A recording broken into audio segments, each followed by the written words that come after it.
Welcome के लिए अनीस भाई ने मुझे बोला कि एक बहुत इंटरेस्टिंग कैरेक्टर है, तो मैंने बोला अनीस भाई एक लाइन सूझी है तो हम इसे यूज कर सकते हैं। तो बोल क्या है, मैं सिर्फ दिखने में खतरनाक हूँ लेकिन आदमी बहुत ही अच्छा हूँ। आपने उनके साथ नो एंट्री में भी काम किया था। भाई इसका एक तकिया कलाम रखते हैं, रिलायंस की कसम। वो कितनी भी बार कोशिश कर ले वो विभाषा के साथ टाइम स्पेंड नहीं कर पाता। ये तो मेरा छोटा भाई है। एक साल सीनियर है आतिश कपड़िया, देवेन भोजानी, विपुल अमृतलाल शाह। 2001 में आई आंखें। तो जो कैरेक्टर मैंने प्ले में किया था तो मैंने कहा यार मुझे वही रोल करना है। अरे अभी बच्चन साहब आ गए ऑन बोर्ड तो अभी तो ये थोड़ा सा मुश्किल लग रहा है, मतलब जो अल्टीमेटली परेश भाई ने किया। पूरा नक्शा दही की तरह जम गया। जो सबसे पॉपुलर क्लिप है उसमें आपके साथ बहुत बड़ा स्कैम हो जाता है, जो राउडी राठौर में अक्षय कुमार करते हैं। हम जा रहे थे, अक्षय कुमार एक जो बंदा फोन पे बात कर रहा है वैसे उसका मोबाइल चुराता है और जाके उधर जो सामने वाली दुकान पे भेज देता है और दुकान से वापस आए, उतने में कुछ इम्प्रोवाइज करना था। तो मैंने बोला कुछ भी बोलता हूँ यार। कल मसाला डोसा खाया ना, मेरा कान बंद हो गया यार। जाकिर खान के साथ हमने 10 एपिसोड किए। मुझे बहुत कम पसंद आते हैं जो कॉमेडी करते हैं। अच्छा। कॉमेडी होनी चाहिए, करनी नहीं चाहिए। रियल लाइफ में वो सांसद में था, स्कैम हुआ था, तभी आपको भी कुछ फाइनेंशियल लॉसेस से गुजरना पड़ा था। आई थिंक मेरी सैलरी थी 5,000 रुपये, तो उस वक्त में मैंने 75,000 का लॉस किया था। जैसे आपकी फेम रहेगी, आज है कल नहीं रहेगी, वो फिर आपको मेंटेन करना पड़ेगा और वो कर नहीं पाओगे तो डिप्रेस हो जाओगे और फिर पंखे की जरूरत पड़ेगी।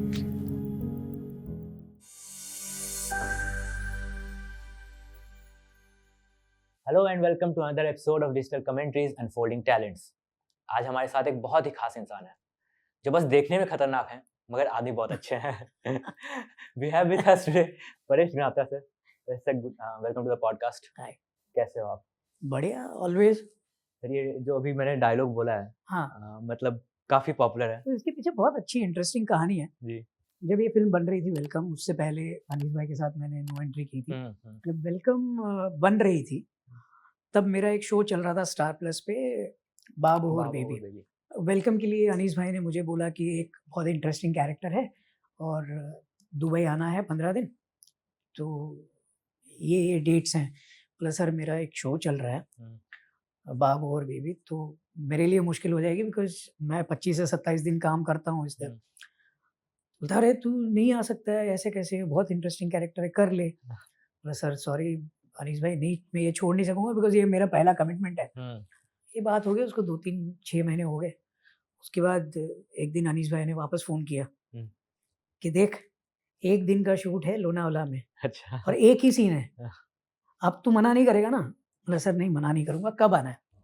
जब मैं ट्रैवल कर रहा था लोनावाला तो मेरा ऐसे ही दिमाग में ख्याल आया, मैं बोला ये मैं सिर्फ दिखने में खतरनाक हूँ लेकिन आदमी बहुत अच्छा हूँ। मुझे लाइन पसंद आई तो मैंने बोला कि मैं अनीस भाई को पूछूंगा कि सर ये लाइन सूझी है, क्या करें इसका, कर सकते हैं इसमें, यूज़ कर सकते हैं वो वेलकम में। तो मैं जब गया तो अनीस भाई आए, अरे परेश वेलकम वेलकम, मज़ा आएगा, ये सीन हम लोग कर रहे हैं लेकिन अपने को ये इम्प्रोवाइज़ करना है सीन। ये क्लाइमेक्स वाला सीन। ये क्लाइमेक्स वाला सीन। अच्छा। वो हम लोग लोनावाला में शूट कर रहे थे टाइगर पॉइंट पे। तो अनीस भाई बोले चलो बैठते हैं, उनकी वैनिटी में हम गए, राइटर्स सब लोग बैठे थे। तो मैंने बोला अनीस भाई एक लाइन सूझी है तो हम इसे यूज़ कर सकते हैं? तो बोल क्या है? मैंने कहा ये मैं सिर्फ दिखने में खतरनाक हूँ लेकिन आदमी बहुत अच्छा हूँ। यार अच्छी लाइन है, चल। तो फिर सीन का ढांचा तो पहले से बना हुआ था, खाका बना हुआ था, लिखते गए राइटर्स और अनीस भाई उसको इम्प्रोवाइज़ करते रहे। उतने में नाना सर आए, बोला अरे चलो चलो शूट करना है। बोलता है अरे नाना अंदर आ जाओ, सीन हो गया है, आपको सुनाते हैं। तो नाना सर को ये सीन सुनाया तो नाना सर ने इम्प्रोवाइज़ किया वो कि मुझे क्यों तोड़ा? अच्छा। मैं इल्लीगल नहीं था, मुझे क्यों तोड़ा? तो नाना भाई बोले ये बोलना तू परेश। तो अनीस भाई बहुत खुश थे। वो सीन एकदम कहाँ था और जो ढांचा था सिर्फ पूरा उन्होंने, अनीस भाई ने उसको रीराइट करके अच्छा सा सीन बनाया। और अनीस भाई की एक ख़ास बात क्या है, फ्रीडम बहुत देते हैं एज़ एन एक्टर। आपको जो भी सूझे, आपको इम्प्रोवाइज़ेशन करना है तो आपको इम्प्रोवाइज़ करने देते हैं। जहाँ उनको लगे कि नहीं परेश ये ठीक नहीं लग रहा है, ऐसे मत कर, ऐसे कर। तो वो जो फ्रीडम होती है ना अनीस भाई के यहाँ, वो बहुत कम डायरेक्टर के यहाँ मिलती है आपको फ्रीडम। जी। तो वो सीन ऐसे ही बन गया। सर अभी जैसे आपने अनीश सर के बारे में बात की, आपने उनके साथ नो एंट्री में भी काम किया था। करेक्ट। और दोनों मल्टी स्टारर थे। तो करेक्ट। जब आप ऐसे फिल्मों में काम करते हो मल्टी स्टारर कास्ट में, और वहाँ पे आपको पता है कि आपके पास शायद लिमिटेड स्क्रीन स्पेस है, बट उसमें भी आपको अपनी छाप छोड़नी है। तो करेक्ट। ऐसे केस में सर आप किस तरह से अप्रोच करते हो फिल्म कैरेक्टर्स को? जब ये कैरेक्टर डिसाइड हुआ कि हाँ ये कैरेक्टर करना है, इसको गुजराती कैरेक्टर है, ये थोड़ा-सा बोलते हैं थोड़ा साइडलाइन में हाँ, हाँ, थोड़ा-सा है, हाँ। उसको थोड़ा-सा इंटरेस्ट है लड़कियों में हाँ। और शेयर मार्केट वाला है। तो हमने उस तरह से बताया कि भाई इसका एक तकिया कलाम रखते हैं रिलायंस की कसम, ये बिपाशा के पीछे लगा हुआ है, उसको हुँ। बिपाशा को लेके जाना है, हुँ। बट वो जाने मिलता नहीं है उसको। बहुत वो फ़नी है। वो बहुत फ़नी है वो कितनी भी बार कोशिश कर ले, वो बिपाशा के साथ नहीं टाइम कर स्पेंड नहीं नहीं कर कर पाता। पाता। तो ये जब कैरेक्टर हमारे पास आता है तो हम कैरेक्टर की एक बैक स्टोरी हुँ। सोचते हैं हुँ। और डिस्कस करते हैं। हुँ। और जब ये सारा डिस्कस हो जाता है उसके बाद हम हमारे पास जब स्क्रिप्ट आती है तब उसमें हम क्या इम्प्रोवाइज कर सकते हैं, that we discuss with the director and with the co artist. Right, right. तो सीन ऐसे ही जो आया वैसे ही नहीं परफॉर्म करके हुँ। आया, उसको किस तरह से बेटर किया जाए कैरेक्टर ये को। हम सोचते हैं। हाँ, हाँ। आपकी फ़िल्मोग्राफ़ी है, उसमें ज़्यादातर कॉमिक रोल्स हैं। करेक्ट। तो ये इंटेंशनल आपको कॉमेडी ज़्यादा पसंद थी या कहीं न कहीं वही वही चीज़ हुई कि हाँ, एक कॉमेडी रोल चल गया तो अब इसको कॉमेडी में ज़्यादा काम मिलने लग गया था? जो कास्टिंग डायरेक्टर हों या प्रोड्यूसर हों, डायरेक्टर हों, उन्होंने अगर आपका कोई काम देखा है जो उनको पसंद आया, कि यार ये अच्छा सीन किया इसने, कॉमेडी अच्छी करता है, तो इसको इस कैरेक्टर के लिए बुलाओ। हुँ। रिस्क उनको लेना है, मैं तो रिस्क लेने के लिए तैयार हूँ, राइट, राइट। लेकिन प्रोड्यूसर, डायरेक्टर और कास्टिंग डायरेक्टर अगर रिस्क लें हुँ। कि नहीं यार ये तो कॉमेडी करता है ना, इसको दूसरा कोई कैरेक्टर। हुँ। तो अभी तक ऐसा मौका आया नहीं है मेरे पास कि मुझे different character, different than comedy कुछ करने को मिले। बट आई एम वेटिंग कि अगर ऐसा कोई रोल आए हुँ, हुँ। जहाँ कॉमेडी ना हो, नेगेटिव शेड हो, ग्रे शेड हो, ड्रामा हो, तो definitely I would love to do it. एक काम सर मुझे याद आ गया अभी सडनली स्कैम 92 हाँ, उसमें जो आपका कैरेक्टर है महेश्वरी का हाँ, कि थोड़ा-सा हटके है वो, मतलब जो स्टॉक मार्केट है मुझे लगता है जितने भी इन्वेस्टर्स हैं सबको आउटप्ले करना चाहता है वो। करेक्ट। जब वो रियल लाइफ में वो स्कैम हुआ था, हर्षद मेहता स्कैम हुआ था, तभी आपको भी कुछ फाइनेंशियल लॉसेस से गुज़रना हाँ, पड़ा था, ये हाँ। सच है? क्या है, मैं तब जॉब करता था, 1990-91 की बात है, और तब सैलरी तो हुँ। आपको पता है क्या हाँ। स्ट्रक्चर था तभी 1991 में। आई थिंक मेरी सैलरी थी 5,000 रुपए, 4,500-5,000 रुपए मेरी अच्छा। सैलरी थी। हाँ। तो उस वक़्त में मैंने 75,000 का लॉस किया था, हर्षद मेहता स्कैम में। ओके, तो बहुत बड़ी रकम थी, हाँ। जितनी भी सेविंग थी सारी खत्म हो गई थी, हुँ। क्योंकि कितनी सेविंग होगी आपकी। राइट, हाँ। वो एक था। दूसरा ये था कि जब हर्षद मेहता स्कैम हुआ तब मैं जॉब कर रहा था और मेरी ये सारी सेविंग खत्म हो गई थी। हुँ।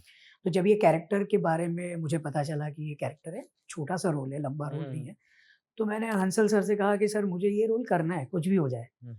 तो बोला कि छोटा रोल है परेश, क्यों करना है? बोला मुझे करना है क्योंकि मैं वो दौर से गुज़र चुका हूँ और मैं शेयर मार्केट का बंदा था, तभी मैं शेयर मार्केट बहुत करता था। आज भी करता हूँ, मेरा इन्वेस्टमेंट बहुत है शेयर मार्केट्स में। और ये कैरेक्टर जो है महेश्वरी, वो आर के दमानी जी के हुँ, हुँ, कैरेक्टर पे बेस्ट। बेस्ड है, जो डीमार्ट के ओनर हैं। तो मेरे लिए वो एक्सपीरियंस ऐसा था कि चाहे कितना भी छोटा रोल क्यों हो, एक तो हुँ। आर के दमानी, स्टॉक मार्केट, हर्षद मेहता, मेरे पर्सनल लॉसेस, ये सारी चीज़ें मुझे याद आ रही थी। मुझे बोला ये कैरेक्टर करना ही करना है। तो इट वाज़ डिफरेंट। हाँ। एंड अगेन हंसल सर का भी एक बेस्ट है कि वो भी आपको छोड़ देते हैं, हुँ। क्या करना है तुझे? मैंने कहा कि एक सीन है जहाँ पे पार्टी सीन चल रहा है। मैं बोला सर उसमें जब ये आता है कैरेक्टर, उसको ज़ुकाम हुआ पड़ा है, हुँ। तो वो इन्हेलर लेके आता है और वो पूरे सीन में उसकी आवाज़ भी थोड़ी-सी हुँ। वो है कि ज़ुकाम हुआ हाँ, हुआ है, तो हाँ। उस तरह की आवाज़ रखना चाहता हूँ तो रखूँ? रख, बहुत बढ़िया है, कर ले। तो क्या होता है ना कि कई बार जब आप सोचते हो कुछ और डायरेक्टर आपको सपोर्ट करते हैं, हुँ।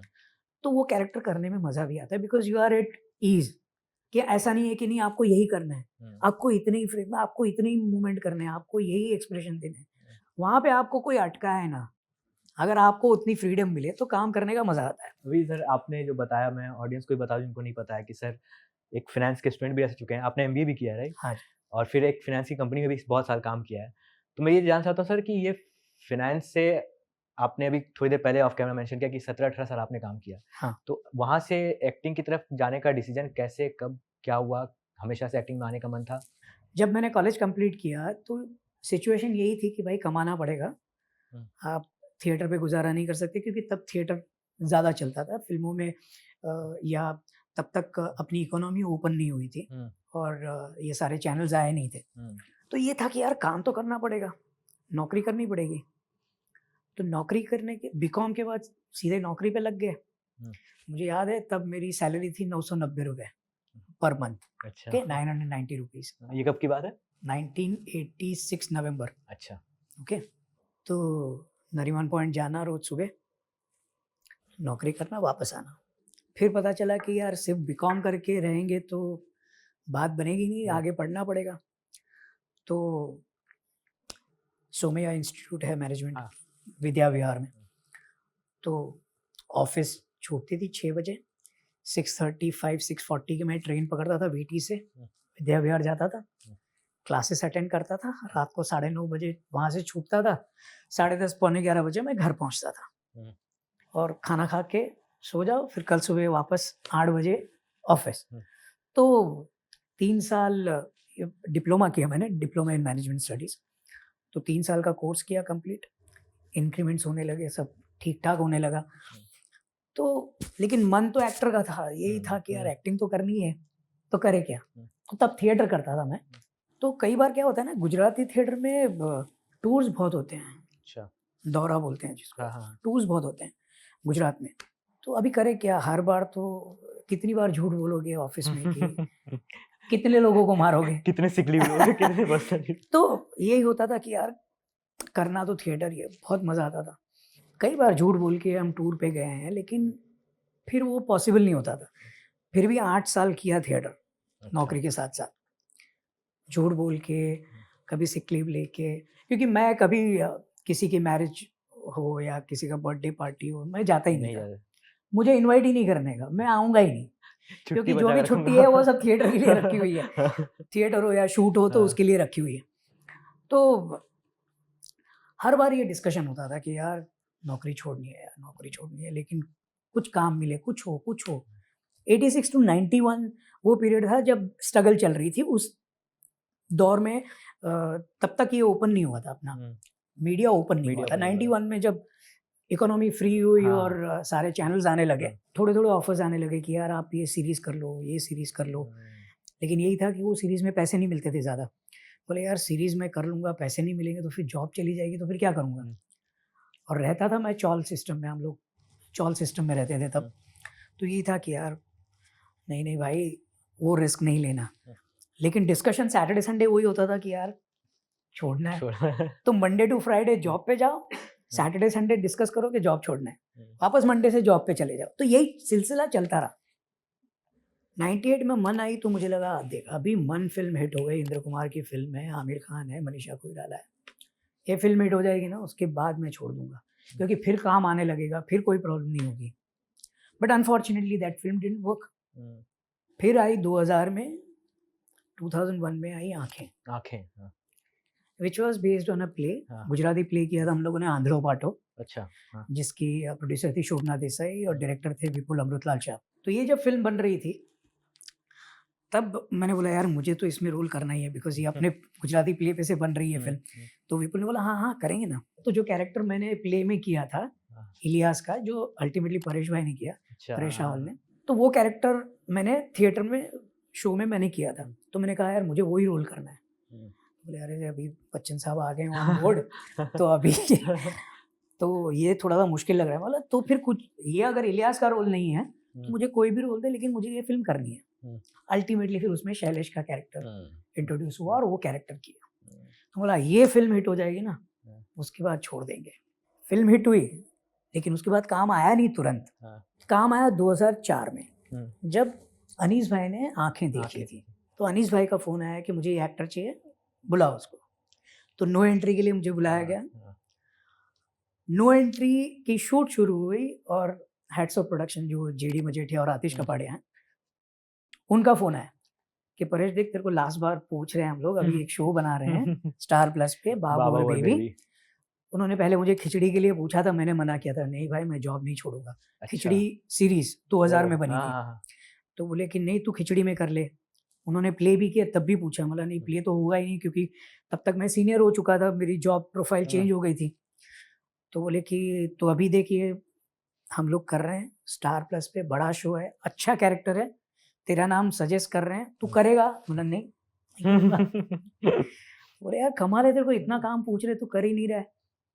लेकिन फिर जब उन्होंने होता है कि असमंजस में था मैं कि करूँ नहीं करूँ, क्या करूँ, बहुत सोच रहा था। तो घर पे रात को नींद ना आया क्योंकि जीडी ने बोला, आतिश ने बोला कि भाई देखो कल हमारी स्टार प्लस में मीटिंग है, अगर तू हाँ बोलेगा तो तेरा नाम सजेस्ट करेंगे, तूने मना किया तो दूसरा हमारे पास ऑप्शन है उसका नाम सजेस्ट करेंगे, तो क्या करना है? कल सुबह 11 बजे की मीटिंग है, कल सुबह बता देना। तो मेरी वाइफ ने बोला कि क्या बात है, तू आज सो नहीं रहा है, क्या हो इधर उधर हो रहा है? बोले नहीं यार अभी मेरे को कल जवाब देना है और मेरे को समझ में नहीं आ रहा है क्या करूँ। बोले क्या बात है? बोला देख ये बात है। तो मेरी वाइफ ने बोला कि मेरी शादी हुई 93 में, तब से लेके 2004 तक मेरी वाइफ यही बोलती थी जॉब छोड़। अच्छा, उनका सपोर्ट था। मैं सोच ही रहा था और उसका सपोर्ट मिला। बोला चल देखते हैं, तो मम्मी पापा से भी बात करते हैं क्या बोलते हैं वो। तो मैंने मम्मी पापा से बात की कि यार देखो मुझे अभी 11 बजे इनकी मीटिंग है और मुझे अभी जवाब देना है। तो सुबह 8 बजे मम्मी पापा के साथ बैठ के डिस्कस कर रहे हैं हम लोग। तो मम्मी पापा बोले देख अपने पास 2 साल तक चले उतने पैसे हैं, तेरे को 2 साल में कुछ नहीं मिला, तेरा कुछ नहीं हुआ तो तू वापस नौकरी पे लग जाएगा? बोला हाँ ठीक है लग जाऊंगा, तो छोड़ दे। तो वाइफ मदर फादर सब ने बोला छोड़ दे। मैं गया ऑफिस में, मेरे बॉस को बोला कि यार boss I want to quit. क्यों? बोलता नहीं मुझे ये करना है। तो तू पागल है? I was working as an AVP, associate vice president of corporate finance in Birla group. तो तू पागल है? अभी 6 महीने में तू VP बन जाएगा। उसके बाद 2 प्रमोशन थे, सीनियर VP एंड MD। तो बोलते तू पागल है, ये टाइम पे कैसे छोड़ा? 18 साल की नौकरी, 19 साल की नौकरी के बाद। बोला लेकिन मैं मज़ा नहीं आ रहा है मुझे। सी आई एम परफॉर्मिंग, मैं अपना काम कर रहा था, मैं अपने टारगेट्स पूरे कर रहा था, लेकिन मुझे मज़ा नहीं आ रहा है यार, एंड मुझे ये अपॉर्चुनिटी मिली है, मुझे करना है। तो देख ठीक है भाई, अभी तू मना कर रहा तो मैं क्या बोलूँ।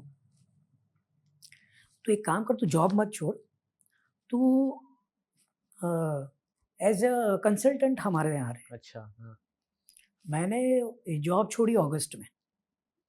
बोला लेकिन यार मैं 25-27 दिन बाबोर भी कर रहा हूँ, नो एंट्री कर रहा हूँ, मैं कैसे करूँगा? कंसल्टेंट ने भी तो कुछ मेरे तो पास करना टाइम, पड़ेगा भाई। कंसल्टेंसी के लिए मेरे पास आने के लिए भी तो हाँ। टाइम होना चाहिए कि मैं बॉम्बे आऊँ, ऑफिस में बैठूँ, देखूँ काम। हम्म। बोलते तू देख तो सही, अगर तेरा शो नहीं चला, तभी तो शो जस्ट अनाउंस हुआ था जुलाई में, हमने शूट शुरू किया था 5 अगस्त को रिलीज हुआ था बाबोर में। अच्छा, हाँ। और नो एंट्री की शूट चल रही थी। नो एंट्री के लिए तो छुट्टी दे रहे थे बिकॉज नो एंट्री में मेरा कुछ 15-18 दिन का ही काम था, तो बीच बीच में काम आता था, तो उसमें तो कोई प्रॉब्लम नहीं होती थी। लेकिन ये अभी 25-27 दिन शूट करना है तो कैसे होगा?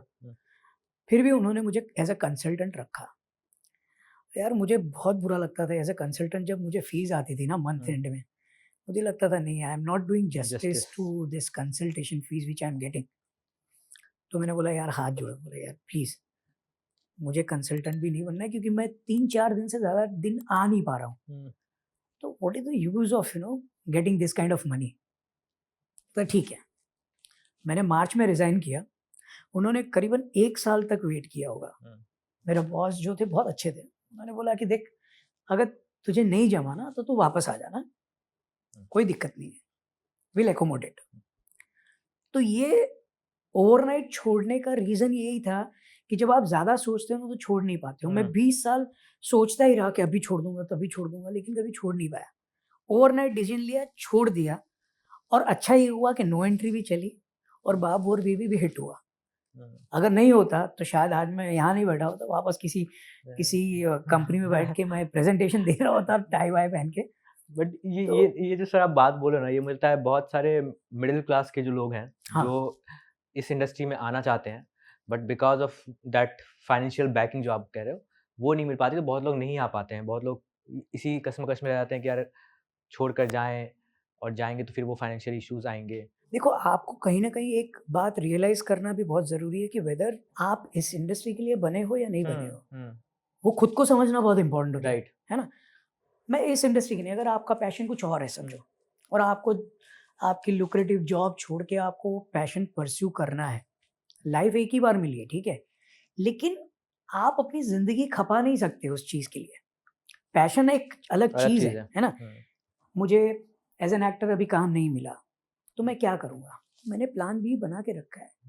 घर पे तो नहीं बैठ सकते, राइट, ठीक है? True, you will be working, but मैं क्रिएटिव फील्ड में क्या कर सकता हूँ वो मैं देखूँगा, other than as an actor. तो जो भी अपना पैशन परस्यू करना चाह रहे हैं, they should always have a plan B, always. Right, मैं एक बात बोलूँ, कई बार क्या होता है, जब हम ये टेलीविज़न शो करते थे, तो कई एक्टर्स आते थे जो 1 डे 2 डे के आर्टिस्ट होते हैं, 1 डे 2 डे के लिए काम के लिए आते हैं, और मैंने देखा है क्या ब्रिलियंट एक्टर्स होते हैं वो, बहुत अच्छे एक्टर्स होते हैं। कुछ लोग बहुत ही अच्छे होते हैं, लेकिन शायद उनका फेट उनके साथ नहीं है। वो इसी आस में बैठे हैं कि कभी एक दिन हम मनोज बाजपेयी बनेंगे, हम एक दिन नवाजुद्दीन बनेंगे। लेकिन नवाजुद्दीन, मनोज बाजपेयी 5 लाख 10 लाख में बनते हैं। ऐसा नहीं है कि भाई आप हर दूसरा बंदा ये बन जाएगा। आपके पास प्लान बी क्या है? तो मैं जब भी उनसे डिस्कस करता था, मुझे बहुत दुख होता था कि यार ये इतनी स्ट्रगल कर रहे मुंबई में, 1 डे 2 डे आर्टिस्ट का पेमेंट होगा 3000 4000 राइट, रुपया। बोलते महीने में कभी 4 दिन काम होता है, कभी 5 दिन होता है, कभी 2 दिन होता है। आप 5 दिन भी पकड़ लो, आप 20,000 रुपये कमा रहे हो। मुंबई में क्या नहीं होगा हो आपका पाएगा, 20,000 राइट, में? सो ये, और ऐसा है कि वो बंदे बोल रहे हैं कि हम 20-20 साल से स्ट्रगल चालू है। तब ये तकलीफ होती है कि बॉस प्लान बी क्यों नहीं बनाया आपने? किसी को अगर, कई बार क्या होता है ना, आप सलाह देते हो तो लोगों को अच्छा नहीं लगता, बट आपको लगता है कि यार ये बंदा है अपनी जान खपा रहा है, उसका बेचारे का कुछ हो नहीं रहा, प्लान भी है नहीं, बीवी बच्चे गाँव में हैं, आप 20,000 में यहाँ मर रहे हो मुंबई में और कुछ नहीं हो रहा है। तो ये ना, जो भी पैशन ड्रिवन लोग हैं, जिनको लगता है कि हमें ये इंडस्ट्री में आना है, क्योंकि यहाँ सपने बहुत है ना लोगों के, अपनी इंडस्ट्री में पर्टिकुलरली, अरे हम तो ये कर देंगे वो कर देंगे, ऐसा कुछ है नहीं। बट ये वही, ये जो आप बोल रहे हो कि अनसर्टेनिटी भी इतनी है यहाँ पर कि टैलेंट डेफिनेटली जरूरी है, बट साथ ही साथ आपके स्टार्स भी अलाइन होने चाहिए। अगर वो 100%। दोनों नहीं होते हैं, दोनों में से कोई भी एक चीज़ नहीं हुआ, तो फिर शायद आपके पास वापस प्लान भी एक होना चाहिए जहाँ पे आप जा सको। करेक्ट। अगर वो भी नहीं है तो फिर दिक्कत हो जाती है। Correct. बट सर, अभी आपने बीच में 2 नामों का बहुत जिक्र किया, जेडी और आतिश। हाँ तो इनसे आपकी पहचान कब, इंडस्ट्री में आने से पहले से थी? हाँ, हम लोग साथ में थे कॉलेज में। अच्छा। ओके, मैं और जेडी 1 साल सीनियर हैं।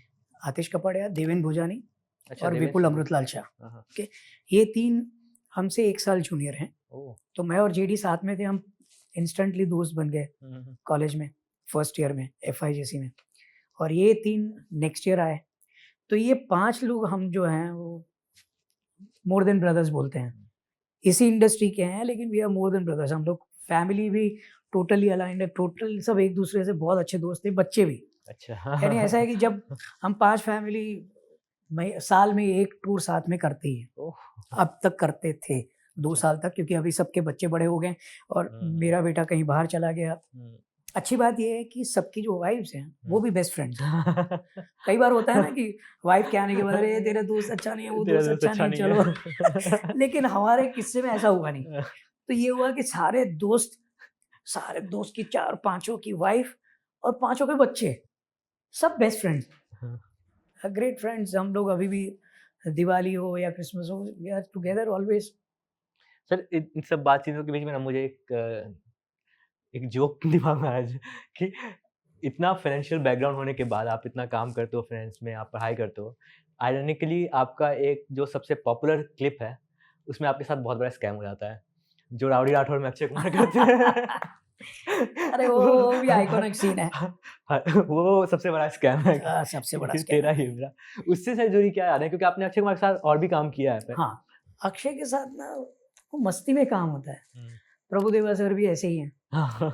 मस्ती चलती है, वो कभी सीधे बैठते ही नहीं। और होता क्या है कि जब माहौल आपका दोस्ती वाला हो ना, तो काम फटाफट होता है और अच्छा होता है। तो राउडी राठौड़ भी ये था कि उन्होंने आंखें और नो एंट्री देख के मुझे बुलाया था। अच्छा। राउडी राठौड़ पहले किसी और एक्टर के साथ होना था, पता नहीं क्या प्रॉब्लम हुई, तो मुझे बुलाया गया कि भाई आप आइए और ये कैरेक्टर है। अब बोला मैं स्क्रिप्ट पढ़ूंगा, तब तो जॉब चल रही थी। अच्छा, तभी जॉब चल रही थी। यानी वो अपना इन्वेस्टमेंट और वो सब चल रहा था ना। तो जब मैंने पढ़ा, मुझे यार मजा आएगा। और जब तब तक उन्होंने बताया नहीं था कि डायरेक्टर कौन है। अच्छा। तो डायरेक्टर का पता चला प्रभुदेवा सर है। बोला डेफिनेटली करना है।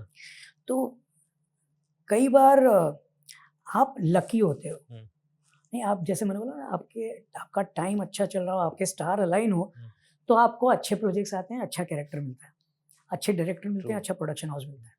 पर वो खास के सर उस सीन की बात करना चाहता हूँ, वो सीन कितना लिखा हुआ था ऑन पेपर या कितना इम्प्रोवाइज किया गया था सीन? कौन सा राउडी राठौड़ वाला? राउडी राठौड़ का जो सीन है, वो स्क्रिप्ट हाँ, पूरी की पूरी लिखी हुई थी। अच्छा, उसमें एक दो जगह पे इम्प्रोवाइज था। जैसे हम्म। होता है ना कि आप कई बार कुछ चीजें ऐसी बोलते हो जिसका कोई लॉजिक नहीं, कुछ क्यों बोल रहा है भाई तू ये। उसमें ऐसा था कि हम जा रहे थे, अक्षय कुमार, एक जो बंदा फोन पे बात कर रहा है, हम्म। वो ऐसे उसका मोबाइल चुराता है और जाके उधर जो सामने वाली दुकान पे बेच देता है। एकदम स्विफ्ट है, तो पता ही नहीं चलता। वो बोलते हैं हाँ। कहाँ ढूंढ रहा है, वो ढूंढ रहा है उसका हाँ। मोबाइल। तो ये सीन जो यहाँ से उसने पिकअप किया मोबाइल और वो दुकान तक गए और दुकान से वापस आए, उतने में कुछ इम्प्रोवाइज करना था। मतलब अभी क्या बोले, तो ये कैरेक्टर अतरंगे है ना, कुछ भी बोलते हैं। तो मैंने बोला कुछ भी बोलता हूँ। बोले यार मेरा कान बहुत दर्द कर रहा है यार, कल मसाला डोसा खाया ना तो पता नहीं क्या हो गया। तो मसाला डोसा को कान कहाँ से के क्या क्यों कोई लेना कोई देना। लेना देना तो नहीं। होता है ना कई बार कुछ भी बोल दो वो तो चल जाता है लोग। तो एक बंदे ने मेरे को बोला यार ये डायलॉग क्या था। मतलब कुछ नहीं था भाई, ऐसे ही कुछ बोला, कुछ भी बोल दो तो हमने कुछ भी बोल कुछ दिया। बोल दिया। तो कई बार ऐसी चीजें भी नोटिस हो जाती हैं। हम्म। तो otherwise the whole script of Rowdy Rathore pen to piano written, hmm. उसमें ज्यादा इम्प्रोवाइजेशन नहीं था, एक्सेप्ट 1 और 2 लाइंस जो मैंने अभी आपको बताई। तो सर अब इतने साल से जो आप काम करते आ रहे हो, खास के कॉमेडी में आपने इतना काम किया है, तो आपके एक्सपीरियंस के अकॉर्डिंग इंडिया के कॉमेडी के लैंडस्केप में क्या डिफरेंस आया है with respect to humour, audience, platform? कुछ बदलाव आया है आपके? हाँ हाँ, बहुत बदलाव आए हैं। जैसे आप शुरू से देख लो, या किशोर कुमार जी को देख लो, महमूद साहब को देख लो, उनका फ्लेवर अलग था, थोड़ा फिजिकल ज़्यादा था, राइट राइट, है ना, हाँ, ज़्यादा एक्सप्रेसिव थे। हाँ।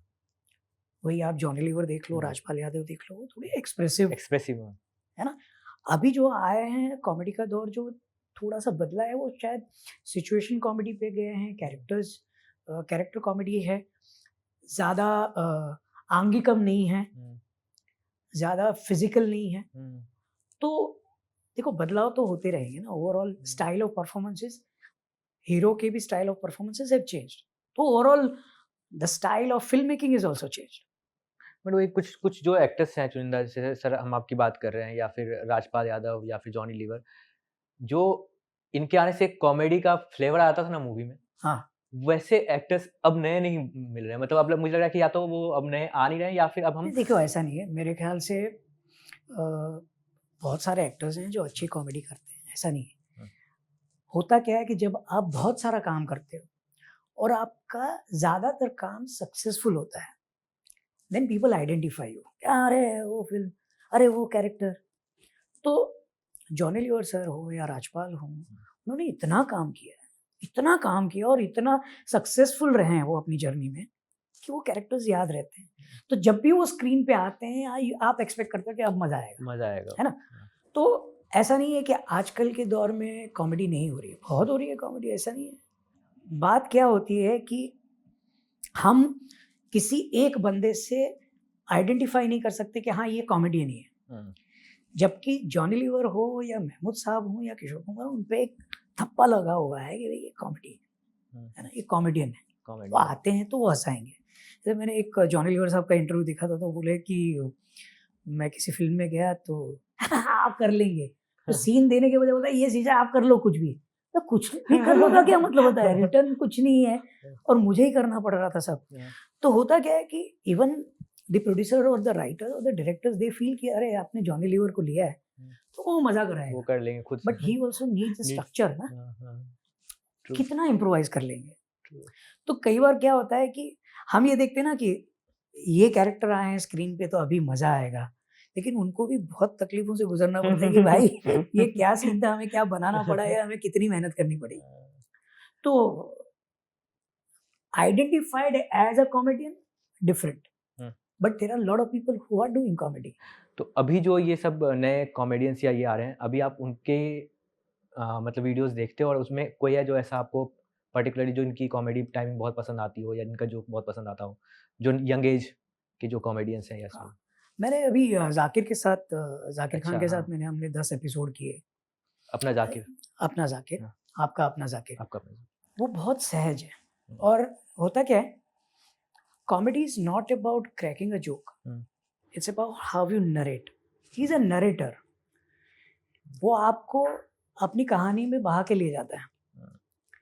I like that kind of stand up और दैट काइंड ऑफ परफॉर्मेंस जो जाकिर खान करता है। मुझे बहुत कम पसंद आते हैं जो जोक मारते हैं, अच्छा। जो कॉमेडी करते हैं। हम्म। कॉमेडी होनी चाहिए, करनी नहीं चाहिए। वाह। मेरा मेरा सीधा फंडा है कि आप वो केले के छिलके से फिसल के गिर जाओ, या आप अपना मुंह बनाओ, या आप किसी को ह्यूमिलिएट करो। हाँ। वो ह्यूमर मुझे ज़्यादा पसंद नहीं आता।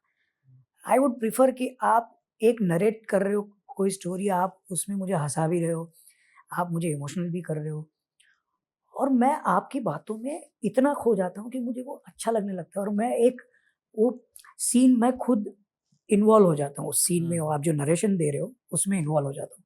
तो मुझे उस तरह से जाकिर खान बहुत पसंद है। बट सर कॉमेडी में ही एक आई थिंक जो मतलब आई थिंक कि एक रोस्ट कल्चर की जो बात चलती है, आई थिंक एक वो जॉनरा है जिसको लेके लोग काफ़ी डिवाइडेड रहते हैं। बहुत लोगों को वो पसंद भी आता है, बहुत लोगों का कहना है कि नहीं यार वो किसी न किसी का हम मजाक उड़ा के इंसल्ट करके ही हम कॉमेडी निकाल रहे हैं, तो इट्स नॉट गुड। मैं वैसे ज़्यादा उसमें बिलीव नहीं करता रोस्टिंग में, because it is too humiliating. Okay, just because you are sitting in a chair, आप किसी को भी ह्यूमिलेट करोगे, ठीक है, लोगों को पसंद है, वो बात अलग है। मैं पर्सनल बात करूं तो मुझे इस तरह के शो पसंद नहीं आते। Roasting has to be both ways then. अगर आप रोस्टिंग कर रहे हो ना, मुझे भी अलाउ करो, फिर देखते हैं कि कितना मजा आता है। बिकॉज देन मैं आपकी चेयर की इज्जत नहीं करूंगा। अगर आप मुझे रोस्ट कर रहे हो तो मैं आपको रोस्ट करूंगा। अगर वो अलाउड है, it's a two way street. It has to be. It has to be. अगर ऐसा नहीं है तो फिर क्या है कि किसी बंदे को आप इतना ह्यूमिलेट कर दो, आप इतना रोस्ट करो कि वो बंदे का कॉन्फिडेंस खत्म हो जाए। और होता है, कई लोगों के साथ होता है। तो that's not allowed, that's not allowed. Sir but humour को ना बहुत लोग एक जरिया भी बना लेते हैं कि जैसे फॉर एग्जांपल मैं किसी पर्सनल चैलेंज से गुजर रहा हूँ, तो कभी कभी ना ह्यूमर मुझे एक काइंड ऑफ रिलीफ देता है। आपकी लाइफ में कभी ऐसा हुआ है कि यार एक बहुत ही चैलेंजिंग सिचुएशन रहा हो, जब शायद ह्यूमर ने ही आपको हेल्प किया हो उसको नेविगेट करने में? कई बार होता है ना कि जैसे आपके पास काम नहीं होता। हाँ। कभी सिचुएशन आती है जब आप कुछ काम, नहीं ये नहीं करना है, नहीं यार अभी नहीं ये भी नहीं करना है, वो काम आने वाला था, अरे वो आया नहीं। तो कई बार मेरे घर पे मेरी वाइफ बोलती है कि यार तेरे को टेंशन नहीं होती? यार टेंशन क्यों होगी? मैंने 24 साल काम किया, 40 साल काम किया नौकरी के साथ, और अभी मुझे 3 महीने काम नहीं मिला, तो मैं डिजेक्ट क्यों होऊंगा? ठीक है ना, ये टाइम मैं तेरे साथ स्पेंड कर रहा हूँ ना, ज़्यादा टाइम, तो तुझे तो खुश होना चाहिए कि हाँ चलो यार हस्बैंड घर पे है, हम लोग बाहर जा रहे हैं डिनर पे, मज़े कर रहे हैं साथ में। सुबह उठ के आराम से 8 बजे उठते हैं, पहले जो 5 बजे उठ के भागते थे शूट पे, आज 8 बजे उठ रहे हैं, चाय पी रहे हैं साथ में। तो मतलब feel happy that I am with you. But होता क्या है कि जनरली लोगों को ऐसा लगता है कि अरे यार 3 महीने से यार ये काम मना ही कर रहा है, उसको मना कर दिया ये काम। मतलब यार you have a choice. You have a choice because you have a financial security. Secondly, you have confidence in yourself कि नहीं बॉस ये नहीं करूँगा, अच्छा काम आएगा तो ही करूँगा। तो फिर टेंशन क्यों लेना है? 40 साल काम किया, 3 महीना काम नहीं है तो क्या हो गया? तो मैं कभी ऐसे डिजेक्ट होता नहीं, मैं ह्यूमर चलते रहता है अपनी लाइफ में। मेरे को कोई ऐसी कभी ज़रूरत नहीं पड़ी कि मैं ह्यूमर का सहारा लूँ टू फील हाँ अब मैं खुश हूँ। हाँ, हमेशा खुश रहता हूँ यार। तो इससे सर एक और चीज़ दिमाग में आ रही है अभी, जो जैसे सोशल मीडिया और ये क्रिएटर्स ये सब आ गए हैं, तो इसके साथ ही साथ आपको लगता है कि जो फेम की डेफिनेशन थी पहले, जैसे पहले हम कहते थे भाई अमिताभ सर दिख गए कभी या शाहरुख सर कभी दिख गए तो लगता था कि हाँ भाई हो गई चीज़। आज तो भगवान दिख गए बहुत लोग कहते थे। बट अभी जो फेम है उसका डेफिनेशन चेंज हो गया ओवर टाइम। हाँ वही है ना, फास्ट फूड जैसे फास्ट फूड आ गया ना, हाँ। वैसे आपकी फेम रहेगी, आज है कल नहीं रहेगी, ये आपको दिमाग में बिठाना पड़ेगा। बच्चन साहब, शाहरुख सर, ये सब जो हैं वो अभी नहीं होंगे, इतने बड़े स्टार अभी नहीं होंगे। सब टेम्पररी फेज चलेगा उनका, फिर they will go in oblivion. कोई लंबा स्टारडम बहुत कम लोगों का होगा, बहुत कम लोगों का, क्योंकि हम लोग फास्ट फूड में जी रहे हैं। हमको आज एक इन्फ्लुएंसर पसंद आया, कल नहीं आएगा। आज हमको एक्टर पसंद आया, बाद में नहीं आएगा। तो इसलिए मैं बोल रहा हूँ, अपने आप को ज्यादा सीरियसली मत लो भाई। ये सक्सेस अभी है, बाद में नहीं रहेगी, तब तकलीफ होगी, क्योंकि तब आपको वो सब मेंटेन करना पड़ेगा जो आपने एक गोल खिलाया है। राइट, हाँ। वो फिर आपको मेंटेन करना पड़ेगा, और वो कर नहीं पाओगे तो डिप्रेस हो जाओगे और फिर पंखे की जरूरत पड़ेगी। होता है ना, कई लोग जो EMI बढ़ा के चलते हैं, जिनको ऐसा लगता है कि ये स्टारडम इज फॉर एवर, ऐसा है नहीं। तो अगर आपको स्टारडम मिली है, भगवान का शुक्र मानो और जमीन पे रहो। जरूरतें कम रखो, पैसे बचा के रखो, ताकि आप कुछ चीजों को मना कर सको कि मुझे ये नहीं करना है भाई। ओवर टाइम आपने ग्रो किया एंड डेफिनेटली आपको खुद रियलाइजेशन होगा कि आप एज एन एक्टर ग्रो कर रहे हो। करेक्ट। तो looking back at your journey, कोई एक ऐसा काम है जो आपको लगता है कि हाँ शायद अब मैं और बेहतर कर सकता था? हर काम, देखो, बेटरमेंट के लिए तो कोई ऑप्शन नहीं। मुझे हर सीन में ऐसा लगता है, अरे यार ये रिएक्शन रह गया, अरे यार मैंने ये क्यों नहीं किया। बट होता क्या है कि मैं लोगों के ओपिनियन भी लेता हूँ। मेरे साथ अगर कोई को एक्टर है तो मैं बोलता हूँ ये ठीक था क्या, तुझे क्या लग रहा है।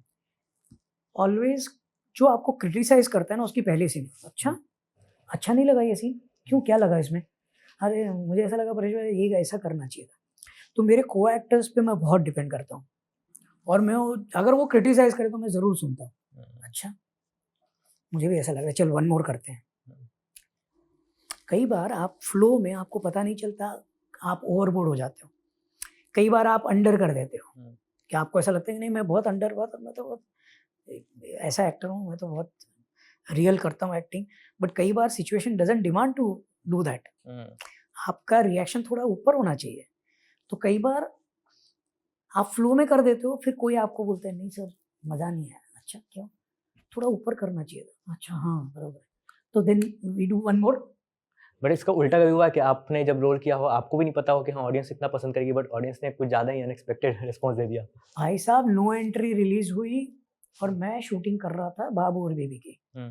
अनीस भाई का रात को फोन आया है, अबे परेश तूने देखी कि नहीं फिल्म।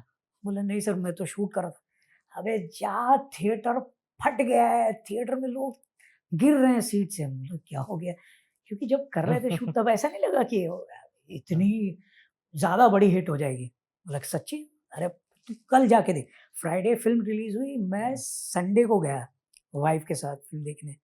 वो मैं देख रहा हूँ, मुझे भी हंसी आ रही थी, लेकिन मुझे बाकी लोगों को देख के ज़्यादा हंसी आ रही थी। लोग गिर रहे हैं, हंस रहे हैं, वो पागलों की तरह हंस रहे हैं। हाउसफुल शो था, रघुलीला मॉल गया था मैं देखने के लिए, एब्सोल्युटली याद है 6 से 9 के शो में। मैं बाहर आया, लोगों के रिएक्शन, अरे आप तो अरे रिलायंस की कसम। तो तब हुआ कि यार अरे बाप रे। और सेम हुआ वेलकम में।